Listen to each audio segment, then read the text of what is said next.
فاتحہ.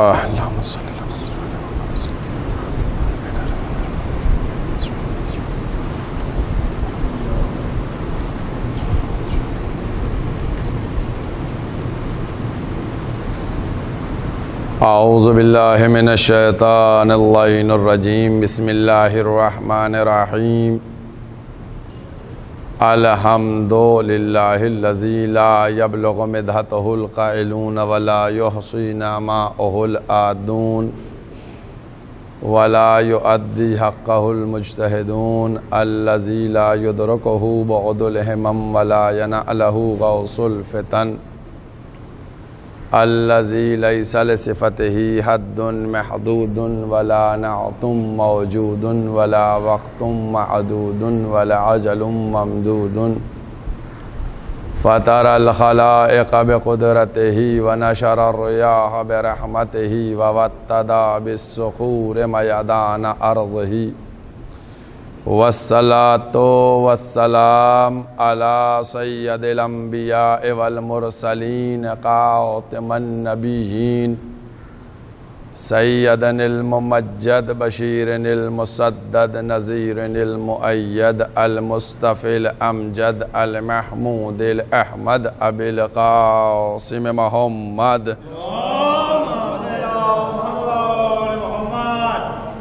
وأہل بیتہ طیبین الطاہرین المعصومین المظلومین. اما بعد فقد قال اللہ سبحانہ تبارک و تعالی فی کتابہ المحکم وکتابہ المتقن وقولہ الاحسن.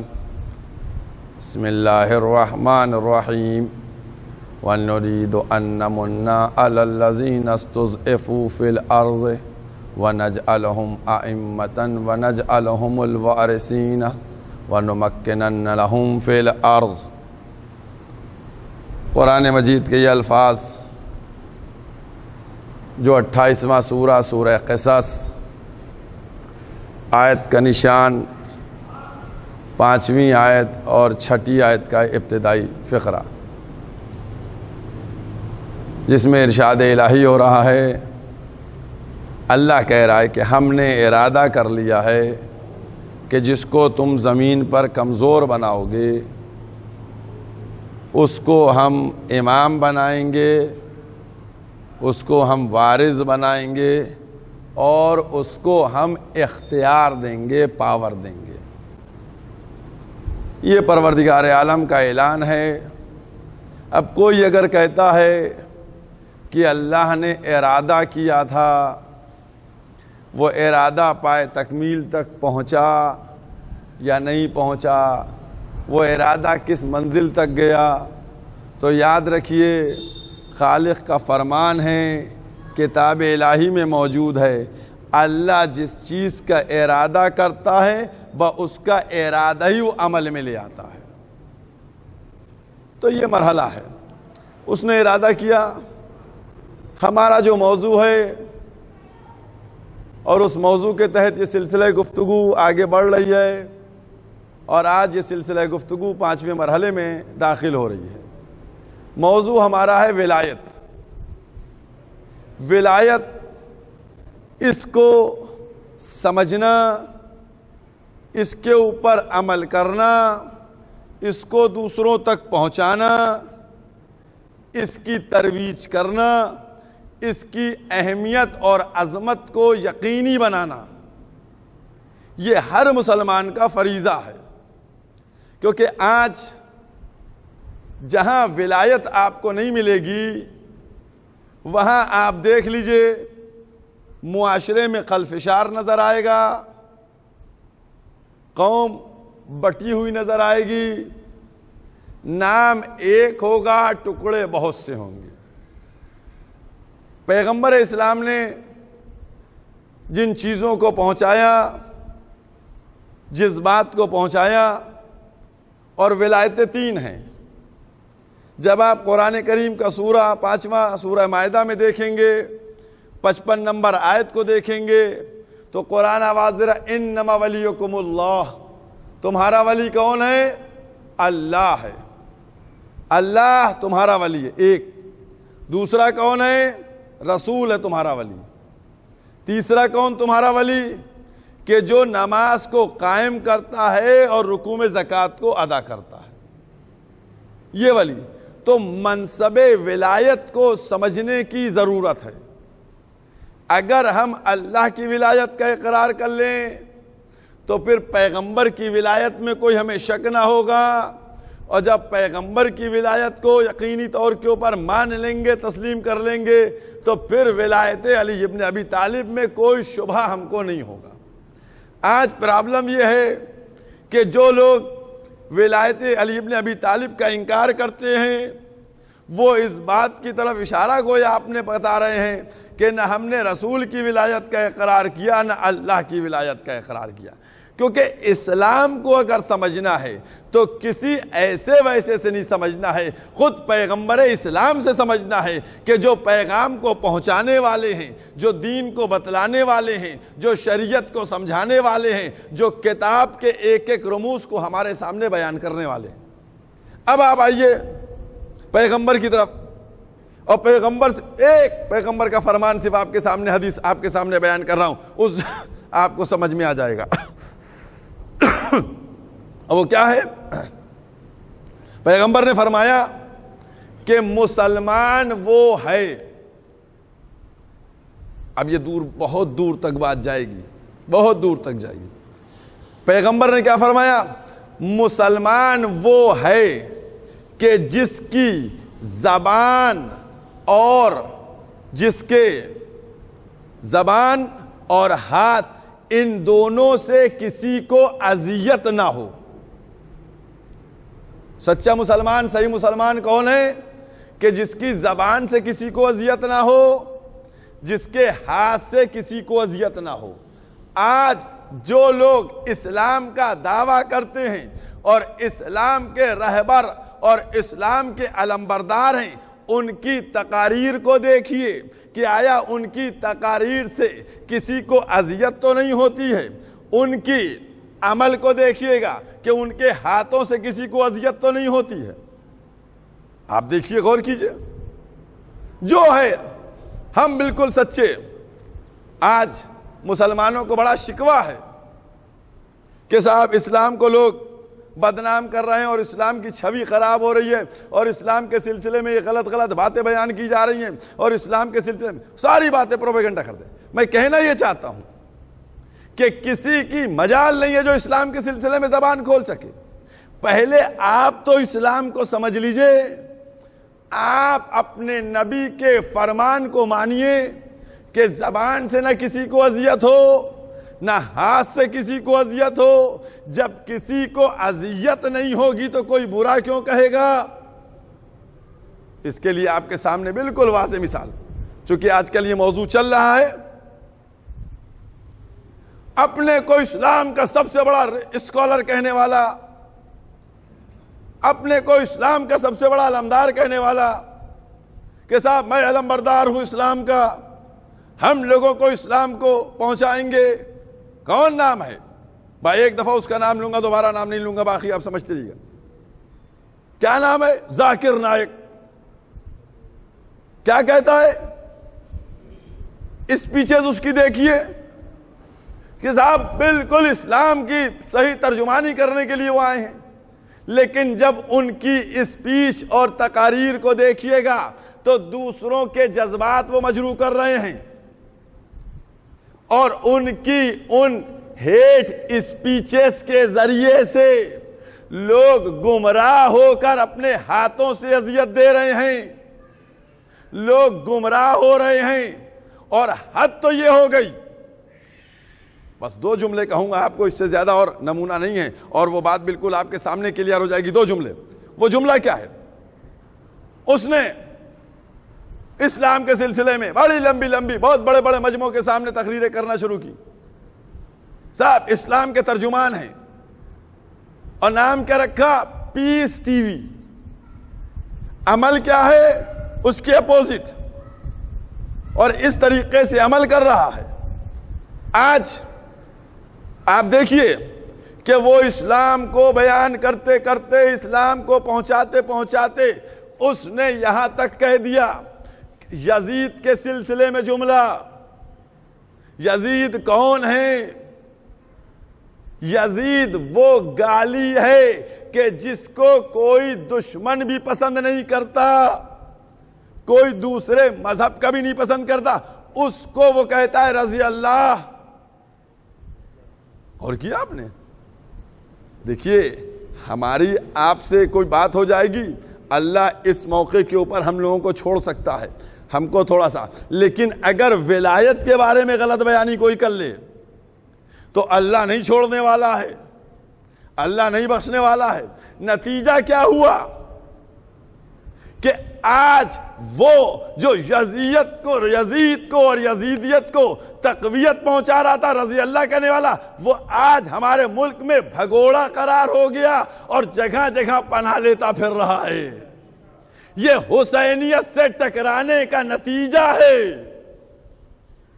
کہ اب وہ دربدر ہو گیا. تو یاد رکھو, اگر تم چاہتے ہو کہ اسلام کے پیغام کو عام کیا جائے, اگر تم چاہتے ہو کہ اسلام کو سمجھایا جائے, اگر تم چاہتے ہو کہ اسلام کی ترویج کی جائے, تو ولایت کو لے کر ترویج کرو گے تو خدا کی بارگاہ میں بھی قبولیت ہوگی اور دنیا میں بھی عزت ملے گی. لیکن اگر مخالف ولایت بنو گے تو یہاں بھی ذلیل ہوگے, وہاں تو جلا جلا کے تم مارے جاؤ گے. سمجھنے کی ضرورت ہے. اس موقع کو, اس منزل کو سمجھیے آپ. آج ہر انسان ولایت کو سمجھیے. اور میں آپ کے سامنے آج ایک نمونہ پیش کرنے جا رہا ہوں. جناب آدم, ان کو اعلان ہوا انی جاعل فی الارض خلیفہ, میں زمین پر خلیفہ بنانے والا ہوں. فوراً بنا دیا؟ نہیں, پہلے ایک اعلان ہوا. مطابقت دیکھیے گا, میں آدم سے لے کر اور مولائے کائنات دونوں کو کچھ چیزوں کو ٹیلی کر کے آپ کے سامنے پیش کرنے کی بات کر رہا ہوں. مطابقت دونوں کی آپ کو دکھانا. جناب آدم کے لیے بنانے والا ہوں, بنا دے پروردگار. فوراً نہیں بنایا گیا, مٹی منگوائی گئی, جناب آدم ان کی مٹی کو گوندا گیا, اس کے بعد ایک پتلا بنایا گیا, وہ رکھا گیا. بہت توجہ کیجئے گا, رکھا گیا. اب وہ پتلا آدم تیار ہے, سب گزر رہے ہیں, ملک بھی جاتے ہیں, یہ آدم ہیں, یہ اللہ کے خلیفہ ہیں, یہ آدم ہیں, یہ اللہ کے خلیفہ. ابھی وہ بعد میں منزل آئے گی کہ جب اس میں ہم روح پھونک دیں, سب کے سب سجدے میں چلے جانا. ابھی آدم کا پتلا دھیرے دھیرے مولائے کائنات کے سلسلے میں آئیے دیکھتے ہیں. مولائے کائنات دعوت ذوالعشیرہ میں کیا ہوا؟ رسول نے کہا ہمارے بعد ہمارا جانشین وزیر خلیفہ ہوگا جو ہماری اس امر میں مدد کرے گا. دھیرے دھیرے اعلان ہو رہا ہے. دیکھیے وہاں آدم کے لیے بھی دھیرے دھیرے اعلان کیا جا رہا ہے, یا مولائے کائنات کے لیے بھی دھیرے دھیرے اعلان ہو رہا ہے کہ جو میری مدد کرے گا, میرے بعد میرا جانشین, میرا وزیر, میرا خلیفہ ہوگا. اور ایک موقع نہیں ہے, بار بار کہا گیا. کبھی بدر کے میدان میں بتایا, کبھی خندق کے میدان میں سمجھایا, ہر موقع پر سمجھایا کہ میرے بعد. کبھی مسجد میں بیٹھے, یا رسول اللہ کون جانشین؟ کہا جو داخل ہو جائے. دیکھا کون داخل ہوا؟ علی ابن ابی طالب داخل ہوئے. دھیرے دھیرے ادھر آدم سے آشنا کروایا جا رہا ہے کہ یہ تمہارا خلیفہ ہے. ادھر دھیرے دھیرے علی ابن ابی طالب سے آشنا کروایا جا رہا ہے کہ یہ تمہارا ولی ہے. بہت توجہ کیجئے گا. دھیرے دھیرے مزاجوں کو, بھائی آپ غور کیجئے, 23 سال تک کہتے رہے یہ ان کو پہچانو, ان کو پہچانو. وہاں آدم کو دھیرے دھیرے دیکھو یہ خلیفہ بن کے جائے گا. کیونکہ اکٹھا اگر آ جاتا, ڈائریکٹ اسی وقت بنتے اور روح پھک جاتی سجدے میں. بہت توجہ کیجئے گا, انتشار ہوتا. کیسے؟ لہذا پہلے دھیرے دھیرے ان کی عظمت کو پہچنوایا گیا, ان کی منزلت سے آشنا کروایا گیا. اگر ملائکہ سے پوچھ بھی لیا کہ یہ کیسے, یہ تو مٹی سے بنا ہے, تو بتایا کہ نہیں, جو ہم جانتے وہ تم نہیں جانتے. امتحان بھی کروایا گیا, اسما بھی بتا دیے, سب کچھ ہوا. ادھر مولا کائنات کی عظمت, ان سے دھیرے دھیرے مقابلے میں کس طریقے سے پہچانوایا گیا، یہ وہ ہے جو میرے بعد میرا جانشین، میرا وزیر، میرا خلیفہ، دھیرے دھیرے ادھر سے وہ چل رہے ہیں، ادھر سے وہ چل رہے ہیں۔ بہت توجہ کیجئے گا۔ اب جب آدم کی بات آئی، جا کر قرآن میں دیکھیے گا، نماز، روزہ، حج، خم، زکوٰۃ، جہاد، سب کچھ آ گیا اللہ کی طرف سے، لیکن خدا نے کبھی یہ نہیں کہا کہ تمہارے رب نے کہا ہے۔ رب کا لفظ یوز نہیں ہوا، نہ نماز، نہ روزہ، نہ حج، نہ خمس، نہ زکوٰۃ، کسی میں رب نہیں۔ لیکن جب آدم کی بات آئی، وَإِذْ قَالَ رَبُّكَ لِلْمَلَائِكَةِ، ملائکہ کے رب نے کہا ملائکہ سے کہ ہم خلیفہ بنانے جا رہے ہیں، یعنی رب بنانے جا رہا ہے۔ اور ادھر جب محمد سے کہا پہنچاؤ تو کہا ربک، رب کی طرف سے حکم آیا ہے۔ تو آدم میں بھی رب کا لفظ ہے اور ولایت علی ابن ابی طالب میں بھی رب کا لفظ ہے۔ قدرت پہچانا چاہتی، چاہے آدم کی خلافت ہو وہ بھی خدا کی طرف سے ہے، اور چاہے علی کی خلافت ہو وہ بھی خدا کی طرف سے ہے۔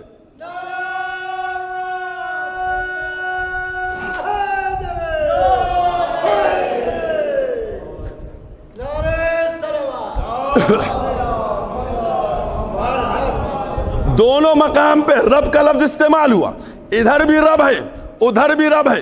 بہت توجہ کیجئے گا، میں نے کہانی کچھ منزلیں آپ کے سامنے لے کے آ رہے ہیں، شاید کچھ تھوڑی سی مطابق، کیونکہ پروردگار نظیر پیش کرتا ہے، ہم کو اپنی عقل لڑانا ہے، ہم کو اپنے ذہن کی کھڑکیوں کو کھولنا ہے، ہمیں اپنے ذہن کے دروازوں کو کھول کے سمجھنا ہے پروردگار کہہ کیا رہا ہے۔ رب وہاں بھی، رب یہاں بھی۔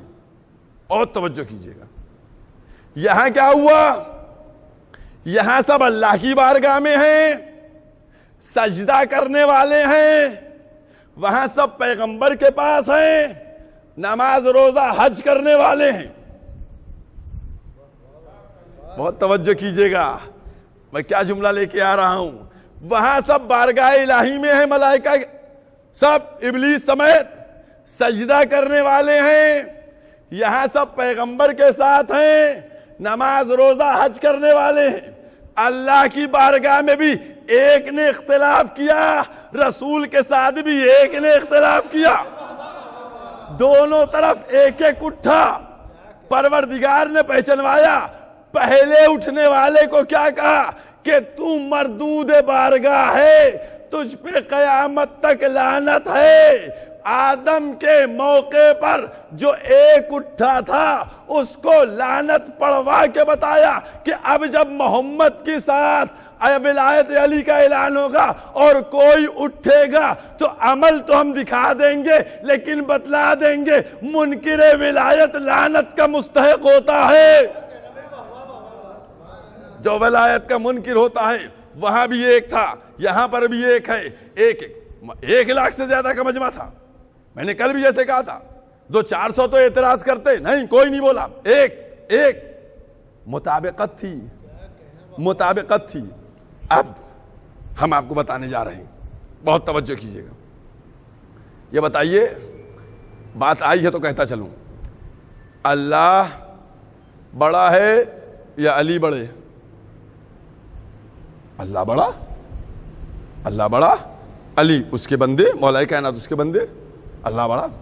اب دوسرا جملہ آپ سے کہنے جا رہا ہوں کہ اللہ سے مقابلہ کرنے والا بڑا ہے یا جو پیغمبر کے سامنے زبان کھول رہا ہے وہ بڑا ہے، زیادہ برا ہے؟ اللہ کی بارگاہ میں اس نے زبان کھول دی، اللہ سے کہہ رہا ہے ہم سجدہ نہیں کریں گے۔ اور کیا آپ نے سجدے کر رہا تھا اللہ، یہ اللہ اور وہ رسول کے سامنے آ گیا، کہنا یا رسول اللہ آپ نے حج کو کہا میں نے حج کر لیا، آپ نے زکوٰۃ کو کہا میں نے زکوٰۃ دی، آپ نے نماز کو کہا میں نے نماز پڑھی، آپ نے روزے کو کہا میں نے روزہ رکھا، جو حکم کو آپ بتاتے رہے وہ حارث کہہ رہا ہے میں سب کرتا رہا۔ اب یہ کیسے آپ نے علی کی ولایت کا اعلان کر دیا؟ یہ رسول سے زبان درازی کر رہا ہے، وہ اللہ سے زبان درازی کر رہا ہے، تو جرم کس کا بڑا ہوگا؟ اللہ سے جو زبان درازی کر رہا ہے وہ زیادہ بڑا مجرم، یہ رسول تو اللہ کے رسول ہے، ان سے زبان درازی والا۔ لیکن آپ غور کر کے بتائیے کہ اللہ سے زبان درازی کرنے والے کو مارا نہیں گیا لیکن رسول سے زبان درازی کرنے والے مار دیا گیا۔ اللہ سے زبان درازی کی، مارا نہیں، رسول سے زبان درازی کی، مار دیا گیا. کیوں بتائیے, سوچئے باپ. اللہ سے زبان درازی کی اس نے, اے پروردگارا میں آگ سے بنا ہوں, یہ مٹی سے بنے, میں افضل ہوں, مجھ کو دے دے منصب. ادھر وہ کیا کہہ رہا ہے, رسول سے زبان درازی کر رہا ہے کہ آپ نے جو کہا سب میں نے مانا, اس کو میں نہیں مانوں گا. اللہ کے رسول یہ آپ سے زبان درازی کر رہا ہے, وہ اللہ سے زبان درازی کر رہا ہے. اللہ نے, اچھا اب کوئی مجھ سے شاید یہ کہے, ایک جملے پہ غور کیجئے گا, بات بالکل کلیئر کروں گا, ساری چیزیں ہیں. کوئی مجھ سے کہے کہ آپ نے قرآن نہیں پڑھا, میں نے کہا نہیں میں نے قرآن نہیں پڑھا, آپ ہی کو ماشاءاللہ سے رٹا ہوا ہے, بتائیے کیا ہے قرآن میں.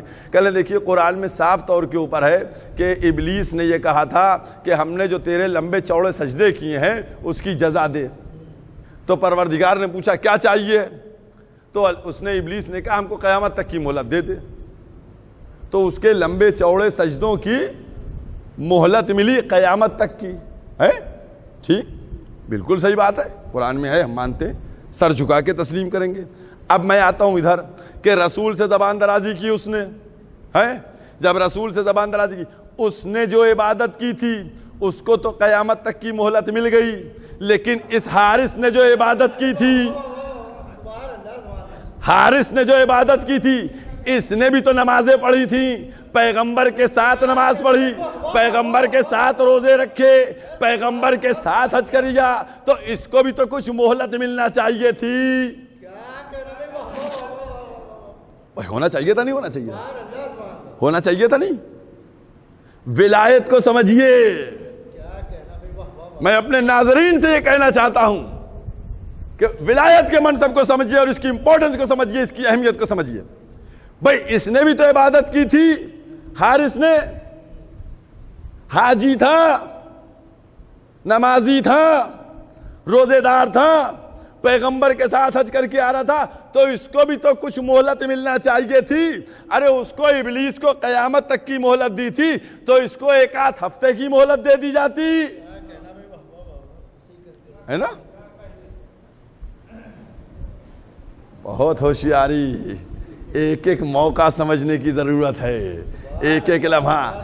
اللہ نے ابلیس کو تو مہلت دے دی تھی کہ جاؤ قیامت تک کے لیے چھوڑ دیا, جاؤ دیکھے تم بہکاتے ہو, کیا ہوگا, وہ ساری باتیں ادھر کی ہیں. لیکن ہم ادھر غدیر کے میدان میں آپ کو لا کر دکھلانا چاہتے کہ یہاں حارث نے جو نمازیں پڑھی تھیں, جو روزے رکھے تھے, جو حج کیے تھے, میرے جملے پہ غور کیجئے گا, جو حج کیے تھے اس کی مہلت دی. کہا اس کی مہلت نہیں ملی, اس کی مہلت نہیں ملی, فوراً مار دیا گیا. کچھ سمجھ میں آیا آپ کے؟ میں کہنا یہ چاہتا ہوں کہ حارث جو تھا یہ علی کی مخالفت میں آیا تھا, ولایت علی کا منکر ہو رہا تھا, تو قدرت نے کہا کہ اگر کوئی علی کی ولایت کا انکار کرے تو نماز روزوں کی گٹھری دے کر بھیج دوں گا, کچھ قبول نہیں کیا جائے گا.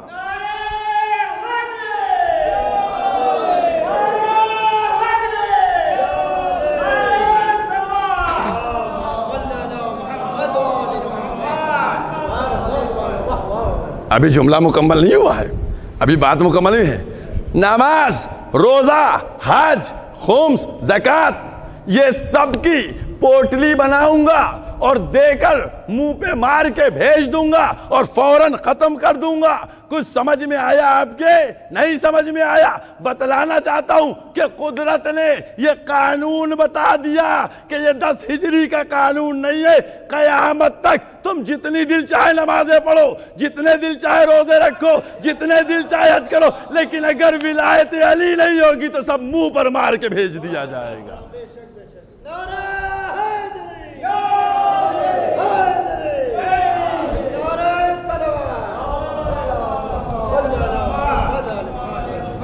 اگر ولایت علی نہیں ہے, یہ قانون بنا ہے. ورنہ سنیے, اگر قانون نہ بنتا تو آج کوئی بھی اٹھتا اور کہہ دیتا, ہر مثال دے کر, کہ پروردگارا ہم نے بھی تو 45 سال تک نمازیں پڑھی, ہم نے بھی تو 5 حج کیے, ہمیں بھی تو جزا دو.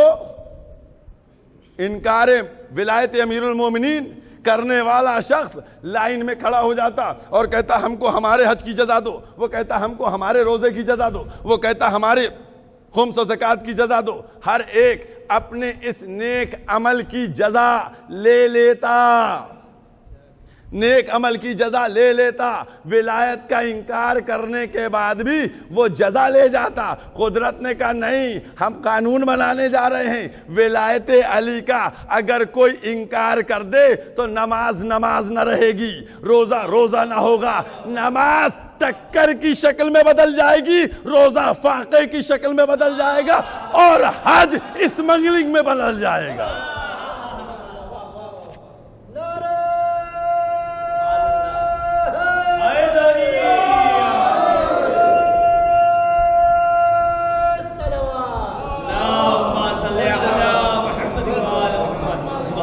بغیر ولایت علی ابن ابی طالب نماز نہیں ہے، ٹکریں ہیں۔ بغیر ولایت اقرار ولایت علی ابن ابی طالب روزے نہیں ہیں، فاقے ہیں۔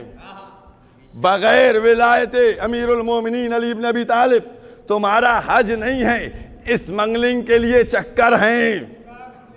یاد رکھو تمہارا کوئی عمل قبول نہیں ہوگا، یہ نظام تھا اللہ کا۔ میں نے کیا کہا تھا کہ میں آدم کی خلافت سے لے کر علی کی ولایت تک ان دونوں واقعے کو، کہاں آدم کی خلافت کا موقع ہے، کہاں وہ اعلان انی جاعل فی الارض، اور کہاں یا ایھا الرسول بلغ، کتنا لمبا گیپ تھا، لیکن میں نے دونوں میں لا کر تشبیہ آپ کے سامنے پیش کی کہ ذرا مطابقت تو دیکھیے، مطابقت تو دیکھیے، مطابقت یہ ہے۔ ایک جملہ اور آ گیا میرے ذہن میں، ایک جملہ میرے ذہن میں آ گیا۔ میں نے مطابقتیں بہت سی دیں، وہاں لعنت پڑھوائی تھی ہے، اور یہاں غدیر میں بھئی دونوں جگہ ایک ایک تھا۔ وہاں آدم کے سامنے بھی ایک کھڑا ہوا ابلیس، یہاں مولا کے سامنے بھی ایک کھڑا ہوا حارث، دونوں جگہ ایک ایک تھا۔ وہاں لعنت پڑی تھی، یہاں مار دیا گیا تھا، یہاں مارا گیا، وہاں لعنت پڑی، دونوں جگہ ایک ایک تھا۔ اب ہماری سمجھ میں نہیں آتا کہ وہاں مارا کیوں نہیں گیا، وہاں لعنت کیوں پڑوا دی۔ پیغمبر کے بزم میں، پیغمبر کے اس جلسے میں، پیغمبر کے اس اعلان میں اس کو مار کے ختم کیا گیا۔ قدرت نے انتظام کیا ہمارے لیے، یہ ہمارے لیے انتظام کیا کہ ہر دور میں تو نبی ہوں گے نہیں کہ ان کی بزم میں بیٹھ کر کوئی انکار کرے تو ہم ادھر سے عذاب نازل کریں۔ لہٰذا جب نبوت کا سلسلہ ختم ہو جائے گا، امام پردہ غیب میں ہوگا، تو اب اگر تم کو مارنے کی تمنا ہو تو تم کیسے مارو گے دشمن ولایت علی ابن ابی طالب کو؟ تو کہا تمہارے لیے فارمولہ وہ فارمولہ لاگو ہوگا جو آدم کے سامنے ابلیس کے لیے لاگو ہوا کہ لعنت سے مارتے رہو۔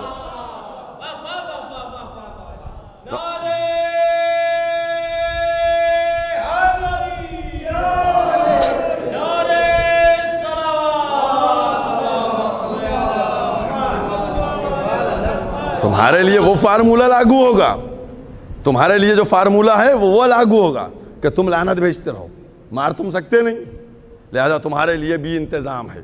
یہ منزل ہے۔ میں نے کیا کہا کہ ولایت کو سمجھنے کی ضرورت ہے، ولایت کی اہمیت کو سمجھیے، اور پیغمبر جس عمل کو انجام دیتے ہیں، میں نے کیا کہا تھا، سورہ نون 68 نمبر سورہ کا یہی تو حوالہ دیا تھا میں نے، اس میں نبوت کو، رسالت کو نعمت بتایا، نعمت ہے۔ اور کیا یہ دیکھیے ایسا ہوتا ہے، دو لفظ ہیں، ایک انصاف ہے اور ایک عدل ہے، سمجھ گئے؟ انصاف اور عدل، ان دونوں میں فرق کیا ہے؟ انصاف کا مطلب ہے، انصاف ہے نصف سے، اور نصف کا مطلب ہوتا ہے آدھا آدھا کر دینا۔ بہت توجہ کیجیے، مثلا کسی کی دو شریک حیات ہیں، وہ گھر گئے کچھ لے کر سامان، انہوں نے آدھا آدھا کر کے، آدھا ان کو دیا آدھا ان کو دیا، کیا ہوا؟ انصاف کر دیا، آدھا ان کو دے دیا آدھا ان کو دے دیا۔ عدل کیا چیز ہے؟ عدل کس کو کہتے ہیں؟ عدل کو سمجھنے کی کوشش کیجیے آپ۔ یہ عدالت جو ہے نا، جو ہم نے کہا نہیں توحید کے بعد عدالت کو رکھا نا, اس عدالت کو تھامے رہیے, کیونکہ اگر عدالت نہیں ہوگی تو سب معاملات گڑبڑ ہو جائیں گے. عدالت کو سمجھ, عدالت کس کو کیا ہوتی ہے؟ اب میں عدالت کی مثال آپ کو دے رہا ہوں, اور بہت ہی واضح مثال دے رہا ہوں. عدالت کا مطلب یہ ہوتا ہے کہ جو چیز جس کام کے لیے وضع کی گئی ہے وہ وہیں استعمال ہو تو یہ عدل ہے. وضع کی گئی عدل ہے. میں آپ کو اردو میں, میرا ناظرین ایک ایک لفظ میرے توجہ دیجیے گا, میں آپ کے سامنے پیش کر رہا ہوں. ایک صاحب نے کیا کیا, اپنے کوئی ایسا کام کیا, مثلا دسترخوان پہ جوتے رکھ کے بیٹھ گئے, سمجھ گئے؟ مولانا دیکھیے کیا ظلم کر دیا, دسترخوان پہ جوتے لے کے چلے آئے. یہ اردو معاشرے میں جملہ استعمال ہوگا نہیں ہوگا؟ اب میں کیا ظلم کیا, دسترخوان پہ لے کے آ گئے. یا اور بغیر کسی وقت کو, چونکہ سب چیزیں پابندی کے ساتھ ہو رہی ہیں اس وقت, لہذا بغیر وقت کو ضائع کیے. بہت آسان سا لفظ ہے. جگ ہے پانی پینے کے لیے, اور اگالدان ہے پیپ تھوکنے کے لیے, ہے نا, اگالدان پیپ تھوکنے کے لیے. آپ نے کیا کیا, جگ کو اگالدان بنا دیا, جگ کو اگالدان بنا دیا, اور اگالدان کو جگ بنا دیا. تو چونکہ جگ پانی پینے کے لیے تھا اس کو اگالدان بنایا, لہذا یہ ظلم ہو گیا.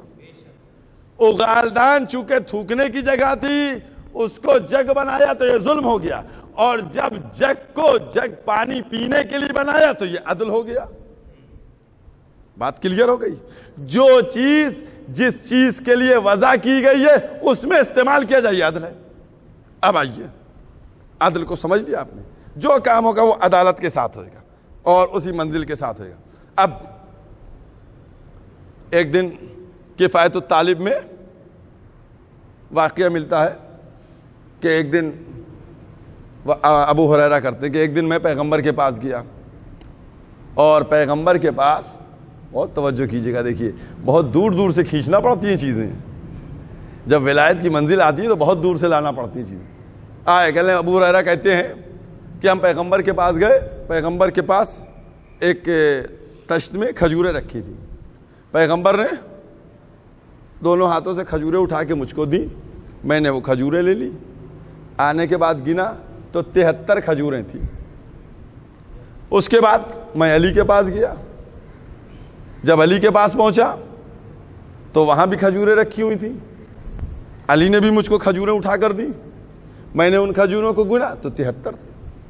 پیغمبر کے پاس آئے, آنے کے بعد کہیں گے یا رسول اللہ, ہم اس دن آپ کے پاس آئے تھے, آپ نے کھجوریں دی 73 نکلی, علی کے پاس گئے انہوں نے کھجوریں دی 73 نکلی, دونوں کی کھجوریں برابر نکل آئیں, سمجھ گئے, برابر نکلی. تو پیغمبر نے فرمایا کہ ہمارا اور علی کا دونوں کا ہاتھ عدل میں برابر ہے, دونوں میں برابر ہے. تو اب پیغمبر کیا ہیں, اب پیغمبر عدل ہیں, پیغمبر عدل ہیں. تو جو چیز کریں گے, اگر معمار کو عمار بنائے تو عدل ہے, اگر مسلمان کو سلمان بنائے تو عدل ہے, اگر بے زر کو ابو ذر بنائے تو عدل ہے, اگر مومن کو کل ایمان بنائے تو عدل ہے, اگر کسی کی تعظیم کے لیے اٹھے تو عدل ہے, کسی کو دوش پہ اٹھائیں تو عدل ہے, کسی کے لیے ناکا بنے تو عدل ہے, کسی کو بزم سے اٹھائیں تو عدل ہے.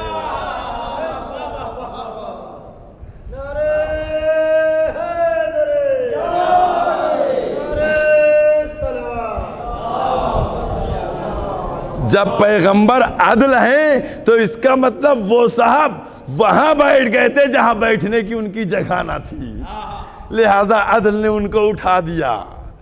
یہ منزل ہے اور اس منزل کو سمجھنے کی ضرورت ہے. عزیزوں, عظمت ولایت کو سمجھیے, مرتبہ ولایت کو سمجھیے, کیونکہ جب تک ہم ولایت کو نہیں سمجھیں گے تب تک ہمارے سامنے کوئی مرحلہ واضح نہیں ہو پائے گا. اور آج جو ساری پرابلمس ہیں وہ صرف اس لیے ہیں کہ ولایت کا انکار کر دیا ہے.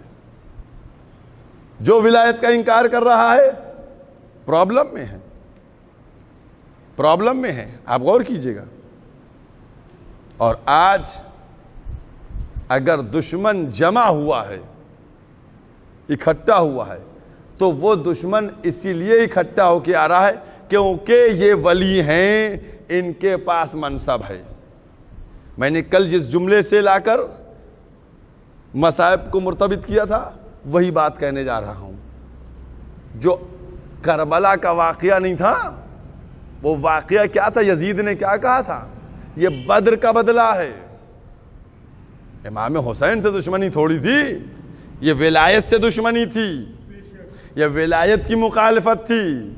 تو یاد رکھو مسلمانوں, اگر آج تم امام حسین کا غم مناتے ہو تو پھر کیوں نہیں ولایت کی حمایت کرتے؟ ولایت کی حمایت کر لو, دشمن حسین کا غم منانا خود بند ہو جائے گا.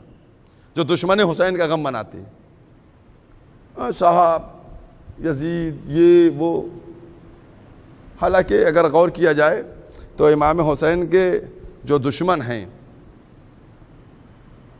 دیکھیے ایک بات آپ کو بتا دوں, ایک دو جملے کہتا چلوں. امام حسین کا چاہنے والا اگر ہندو ہے تو وہ بھی کہتا ہم حسینی ہیں, اگر سنی ہے تو وہ بھی کہتا ہے ہم حسینی ہیں, اگر شیعہ ہے تو وہ بھی کہتا ہے ہم حسینی ہیں.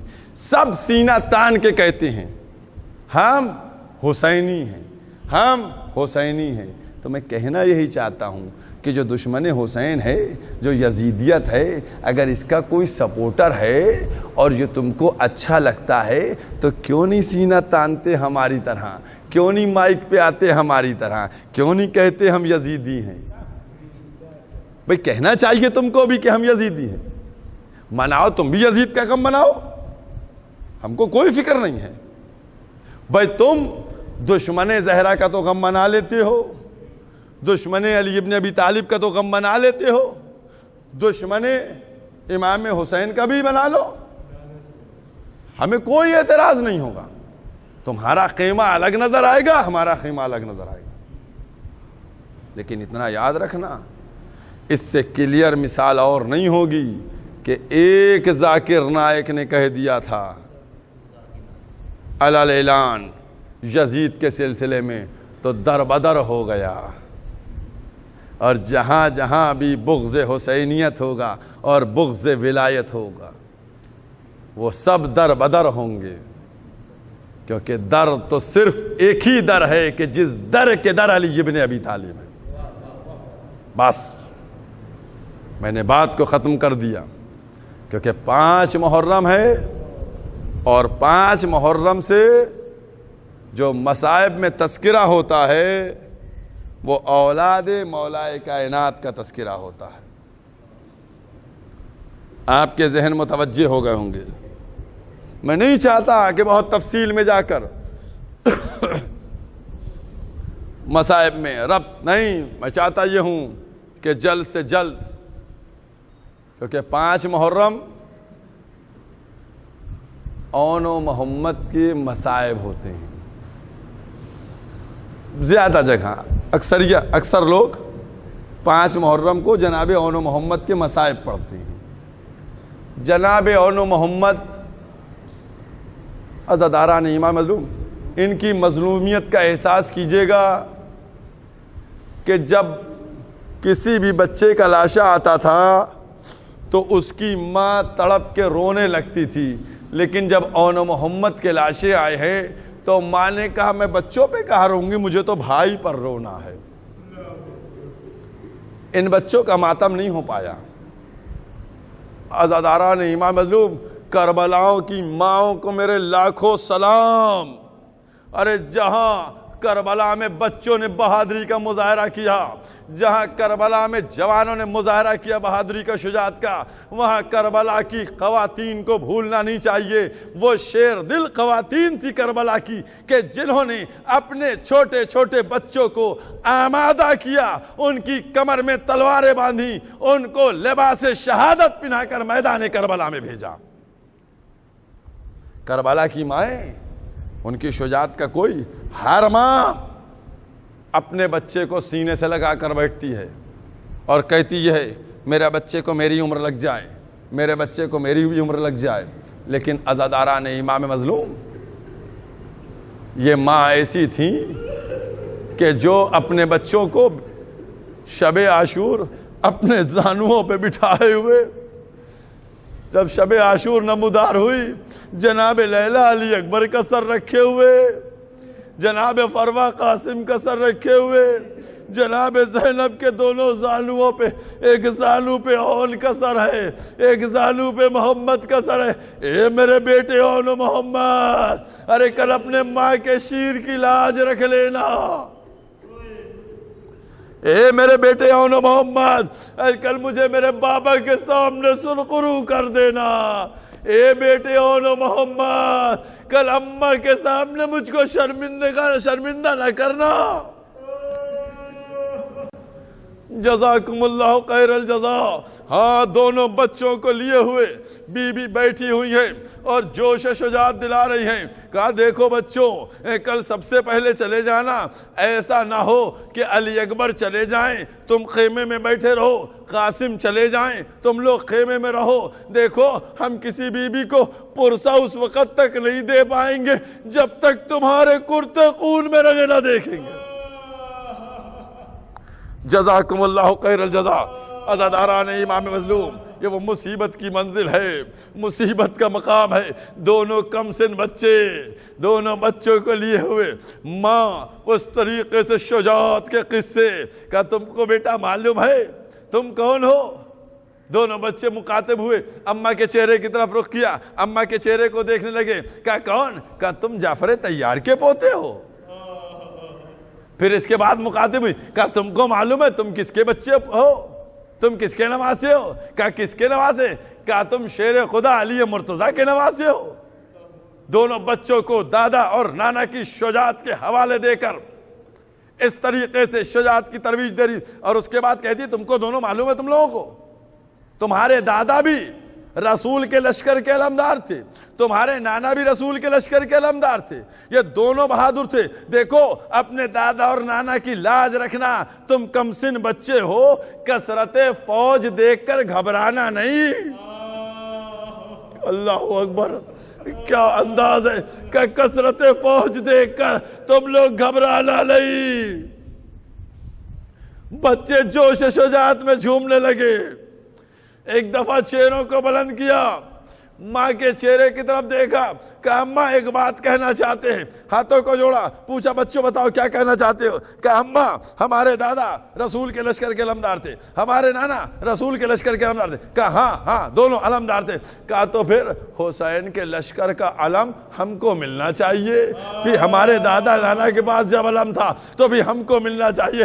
بس جیسے ہی جناب زینب نے سنا تو دونوں بچوں کا جملہ کیا تھا؟ اماں اگر کل ہم کو علم مل گیا تو ہم کوفے میں علم نصب کر دیں گے، ان دشمنوں کو موت کے گھاٹ اتار دیں گے۔ جناب زینب کا دل بیٹھ گیا۔ اے چپ رہو بچوں، کہیں عباس نہ سن لے، اگر عباس نے سن لیا تو آقا سے علم دلوا دے گا، میں عباس کے سامنے نہ جا پاؤں گی۔ جزاکم اللہ خیر الجزا۔ جناب اون محمد سے کہا تم لوگ بہادری کے جوہر دکھانا، تم لوگ علم کی معاملے میں نہ ہو، تم علم کی بات نہ کرو، تم علم کا تذکرہ نہ کرو۔ دیکھو علم چونکہ علی کے بیٹے ہیں عباس، لہذا علم عباس کے پاس رہے گا، لہذا علمدار لشکر وہ ہیں، تم کو تو جنگ کرنا ہے، تم کو تو میدان میں جانا ہے۔ دونوں بچے کہنے لگے پھر اماں کا کیا ہے؟ کہ اماں ہمیں ڈر یہ ہے کہ کہیں ماموں اجازت نہ دیں، آقا ہم کو اجازت نہیں دیں گے۔ جناب زینب نے کہا تم پریشان نہ ہو، اجازت کی ذمہ داری ہماری ہے، اجازت ہم دلوائیں گے۔ صبح عاشور نمودار ہوئی، ایک ایک کر کے میدان میں جانے لگا۔ انصار کا سلسلہ ختم ہوا، چاہنے والوں کا سلسلہ ختم ہوا۔ جب سب کا ختم ہوا، اعزہ کا سلسلہ شروع ہوا۔ ادھر سے جناب زینب اپنے بچوں کو لے کر پہنچی امام حسین کے پاس، ادھر سے بیوہ مسلم اپنے بچوں کو لے کر پہنچی حسین کے پاس۔ اور ادارو، میں نے کہا تھا کربلا کی بیویوں کی شجاعت کا اندازہ کیجئے گا۔ ادھر جناب زینب بچوں کو لیے کھڑی، ادھر جناب بیوہ مسلم اب بچوں کو لیے کھڑی ہوئی۔ ایک دفعہ جناب زینب نے کہا پہلے میرے بچوں کو جانے دیجئے گا۔ اللہ اکبر، شہزادی کا جملہ ہے، ارے بیوہ مسلم آپ کی شجاعت کے نثار ہو جائے۔ ایک دفعہ مخاطب ہوتی ہے، اے بی بی زینب، آپ کے بچوں کا باپ زندہ ہے، اس کو بعد میں بھیجیے گا۔ ارے یہ یتیم بچے ہیں، پہلے ان کا باپ مرا ہے، پہلے ان کو جانے دیجئے۔ جزاکم اللہ خیر الجزا، پہلے ان بچوں کو جانے دیجئے۔ حسین نے اجازت دی۔ اس کے بعد جناب زینب بچوں کو لے کے آئی، آگے کھڑی ہو گئیں، کہا اے بھیا ان بچوں کو مرنے کی اجازت دیجئے۔ حسین نے بچوں کی طرف دیکھا، آسمان کا رخ کیا، پروردگارا کیا ان گود کے پالوں کو اسی لیے پرورش کی تھی؟ بس عزاداران امام مظلوم، دونوں بچوں کو اجازت ملی۔ ماں نے اپنے بیٹوں کو تیار کیا اور دونوں بیٹے تیار ہو کر میدان کی طرف چلے۔ ارباب مقاتل نے لکھا کہ اون محمد نے، ایک نے داہنی طرف سے حملہ کیا، دوسرے نے بائیں طرف سے حملہ کیا، لشکر کو پلٹ دیا۔ زبردست جنگ کر رہے تھے، دشمنوں کو واصل جہنم پہنچا رہے تھے عزاداران امام مظلوم، لیکن بچے کم سن تھے، 3 دن سے زیادہ کے بھوکے پیاسے تھے۔ عزاداروں کب تک جنگ کرتے؟ کتنی جنگ کرتے؟ کب تک جنگ کرتے؟ ظالموں نے دیکھا اس بہادری سے جنگ کر رہے ہیں، ایک طرف امام حسین جنگ کو دیکھ رہے تھے، ایک طرف سے عباس جنگ کو دیکھ رہے تھے۔ ایک دفعہ مولا عباس نے آواز دی، جناب عباس ان کے شاگرد تھے، دیکھ رہے تھے کہ ہم نے فنون جنگ سکھائے۔ اس کے بعد جناب عباس نے آواز دی، کہا پسر سعد کوئی بہادر ہے تو بھیج بچوں کو، اگر تیرے پاس کوئی بہادر نہیں ہے تو تو نکل کے آ اور بچوں کے ہاتھ سے ایک آدھ زخم کھا لے۔ بس جیسے ہی اس نے یہ جملہ سنا، ایک دفعہ فوج کو حکم دیا، کہا سب مل کر حملہ کر دو۔ سب نے مل کر حملہ کیا۔ عزاداروں مجلس مکمل ہو گئی۔ کم سن بچے تھے، چھوٹے چھوٹے بچے تھے، کب تک جنگ کرتے؟ ایک ظالم نے کیا کیا، رکاب کو کاٹ دیا، بچے گھوڑے پہ سنبھل نہ سکے، زین سے زمین کی طرف چلے۔ جیسے ہی زمین کی طرف چلے، خیمے کا رخ کیا، ماموں مدد کو آئیے، اے آقا ہماری مدد کو آئیے، ہمارے سلام کو۔ ایک طرف سے عباس چلے، ایک طرف سے امام حسین چلے۔ جزاکم اللہ خیر الجزا۔ عزاداران امام مظلوم، 1 دقیقہ مصائب بچے ہیں، 1 دقیقہ مصائب بچے ہیں، ان مصائبوں کو ادا کر رہا ہے۔ ایک طرف سے عباس چلے، ایک طرف سے حسین۔ جناب زینب عباس کو کتنا چاہتی تھی، امام حسین کو کتنا چاہتی تھی، ان دونوں سے کتنی محبت کرتی تھی، یہ سب کو اندازہ ہے، کتنی محبت و الفت تھی۔ اب دونوں چلے، ایک طرف عباس، ایک طرف امام حسین، دونوں چلے اور چلنے کے ساتھ ساتھ بچوں کے سرانے پہنچے۔ بچے دنیا سے جا چکے۔ اے عزادارو، ایک کلاشا عباس نے اٹھایا، ایک کلاشا حسین نے اٹھایا۔ تصور کر کے بتاؤ، ارے دونوں کیسے قدموں کو آگے بڑھا رہے ہوگے کہ ہائے میری بہن زینب، کیسے ان کے لاڈلوں کے لاشیں۔ جزاکم اللہ خیر الجزا۔ میں نہیں بیان کر سکتا۔ جناب عباس ہاتھوں پہ لاشا لیے ہوں گے، امام حسین لاشا لیے، دونوں لاشوں کو لیے ہوئے، اون کا لاشا اور محمد کا لاشا، دونوں لاشیں موجود ہیں۔ عزاداران امام مظلوم، بس ایک جملہ کہہ رہا ہوں، بس رو لیجئے گا، میں ناظرین سے کہتا ہوں رو لیجئے گا۔ آج 5 محرم کو تابوت تو سجے ہیں، اٹھانے والا کوئی نہیں، آج نہیں اٹھیں گے تابوت۔ عزاداروں تصور بتائیے کتنی مظلومیت ہے۔ اب ذرا احساس کر کے بتائیے گا، ارے جب آج تابوت اٹھا تو کیا عالم ہوا ہوگا؟ جزاکم اللہ خیر الجزا۔ بس عزادارو، ایک جملہ، جناب زینب اور کے سامنے جانا ہے، عباس کے ہاتھ میں اون کا لاشا، ایک امام حسین کے ہاتھوں میں محمد کا لاشا، دونوں لاشیں لیے ہوئے، کیسے جائیں بہن کے سامنے، کیسے جائیں بہن کے سامنے؟ ہمت نہیں، میرا دل کہتا ہے، کسی تاریخ میں نہیں پڑھا، میں سوچ رہا ہوں کہ دونوں مولا کیسے جا سوچ رہے ہوں گے بہن کے سامنے ان کے بچوں کو لاشیں لے گئے۔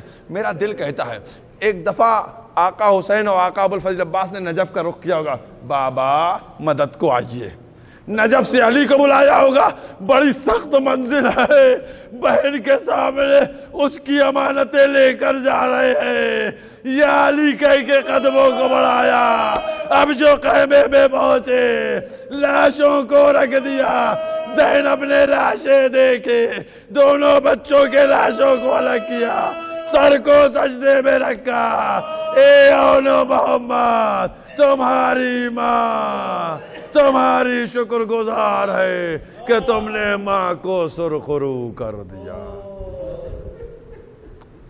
اللہ ولعنت اللہ قوم الظالمین، سیعلم الذین ظلموا ای منقلب